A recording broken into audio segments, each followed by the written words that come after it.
नमस्कार।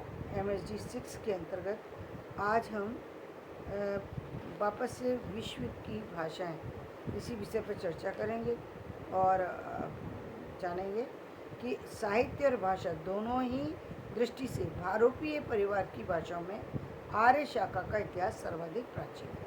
आर्य भाषा को सर्वाधिक प्राचीन भाषा कहा जाता है। ध्यान से सुनिएगा, ये बहुत महत्वपूर्ण है। दूसरे शब्दों में ये कहा जा सकता है कि संपूर्ण संसार की भाषाओं की प्राचीनता की दृष्टि से देखा जाए तो इस भारोपीय परिवार में आर्य शाखा के समान और कोई भाषा परिवार न तो अस्तित्व में है और न किसी प्रकार सुरक्षा में ही है। इस शाखा का महत्व तब और अधिक बढ़ जाता है जब इस शाखा में अध्ययन मनन के द्वारा भाषा विज्ञान को सर्वथा एक स्वस्थ और अपेक्षित दृष्टि प्राप्त होती है। ये भी इसके अध्ययन मनन से भाषा वैज्ञानिकों की भारोपीय के मूल रूप के विषय में अपेक्षित सूझबूझ प्राप्त हुई है।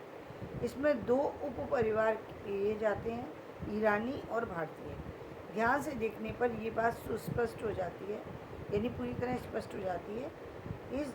इन दोनों में बहुत कुछ समानता है और बहुत कुछ असमानता है। इसकी प्रमुख विशेषताएं: नंबर 1, भारोपीय भाषा के मूल भाषा के आ और ए और ओ ह्रस्व और दीर्घ स्वरों के स्थान पर आर्य भाषा में आ या आ रह जाता है। यानी हम जो ए बोलते हैं और ओ बोलते हैं, वो अ रह जाता है या आ रह जाता है, ओ खत्म हो जाता है, आ या आई रह जाती है। मतलब ए ओ समाप्त हो जाते हैं और हिस्प करने पर वो आ और आई रह जाता है। फिर से वापस से समझिए।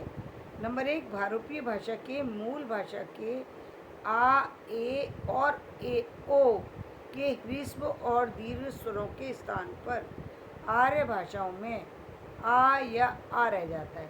सिर्फ आ ही बोला जाता है, यानी दोनों, चाहे छोटा आ या बड़ा आ, सिर्फ वही बोला जाता है। नंबर 2, भारोपीय अर्थात अर्ध मात्रिक अ के स्थान पर आर्य भाषा में ई हो जाता है। यदि जैसे आ जो बोलते हैं, तो जो अ से अनार वाला जो आ है वो यदि हो तो वो आर्य भाषा में ई बन जाता है। आ क्या बन जाता है? ई। अनार वाला आ हो तो वो छोटी वो कौन सा, इमली वाला ई बन जाता है। ईख और इमली और ईख दो है ना, ई। तो ई में जो ई है, पहली वाली इमली वाली, वो जो है उसमें आ जो है ई में परिवर्तित हो जाता है। नंबर 3, रा और ला उन्हीं के समान री और री का आर्य भाषा में अभेद हो जाता है। नंबर 4, भारोपीय आर्य भाषाओं में ई, उ, या, व, स और का के पीछे आने पर यदि ये शब्द ई, उ, या, व, सा हो और इसके बाद का आ जाए, और ये सारे आधे अक्षर हैं, ये पूरे अक्षर नहीं है। जैसे हम का लिखते हैं, एक का पूरा अक्षर होता है और एक का आधा होता है। तो यहाँ हम ये ई, उ, या, व, सा, ये सब आधे अक्षर हैं। इन आधे अक्षरों का क्या बन जाता है? का हो जाता है। और का इन सारे अक्षरों के बाद का आने पर शा हो जाता है और शा के स्थान पर शा हो जाता है। यानी जिसे हम कहेंगे, फिर एक बार दोबारा से इसे सुन लें। नंबर 4, भारोपीय आर्य भाषा में ई, उ, या, व, सा ये यदि आधे अक्षर लिखे हुए हैं और इसके बाद आधा का आ जाता है, तो वो इसके का आ जाने के कारण से ये शा में परिवर्तित हो जाता है। संस्कृत में शा के स्थान पर शा हो जाता है, यानी हम शरीफा बोलेंगे और शरीफा का षटकोण हो जाता है। मतलब शा ना होकर ये वो शा बन जाता है। भारतीय भाषाओं और ईरानी भाषाओं में कुछ व्याकरण से संबंधित विशेषताएं होती हैं, ये अन्य वर्ग की भाषाओं में नहीं पाई जाती हैं। उदाहरण के लिए षष्ठी बहुवचन में नाम विभक्तियाँ लोट लकार के एक वचन तू विभक्ति होती है। आर्य शाखा के भाषा वैज्ञानिकों ने दो भागों में विभाजित किया है।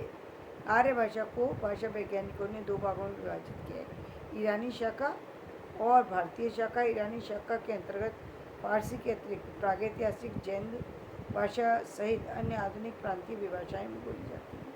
इस ईरानी भाषा का सबसे प्राचीन रूप पारसियों के धर्म ग्रंथ अवेस्ता के समकक्ष रखा जाता है। इसी प्राचीन फारसी का आधुनिक विकसित रूप आज की फारसी है। मुस्लिम शासनकाल में इस फारसी भाषा को न केवल फारस में अपितु भारत में भी राजकाज का दर्जा प्राप्त हुआ था।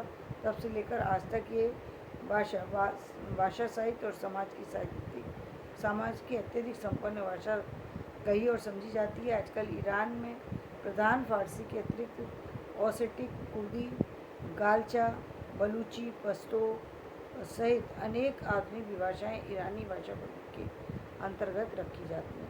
आज का वीडियो मैं यही समाप्त करूँगी। कल इससे आगे की चर्चा करूँगी, इसी आर्य भाषा के आगे के बारे में चर्चा करूँगी। आज की जो वीडियो है इसमें कुछ चीज़ें ऐसी हैं जिस पर ध्यान देने की आवश्यकता है, क्योंकि ये मुख्य चीज़ें हैं जो कि आर्य भाषा को विश्लेषित करती हैं। धन्यवाद। मेरा वीडियो पसंद है लाइक करें, शेयर करें, सब्सक्राइब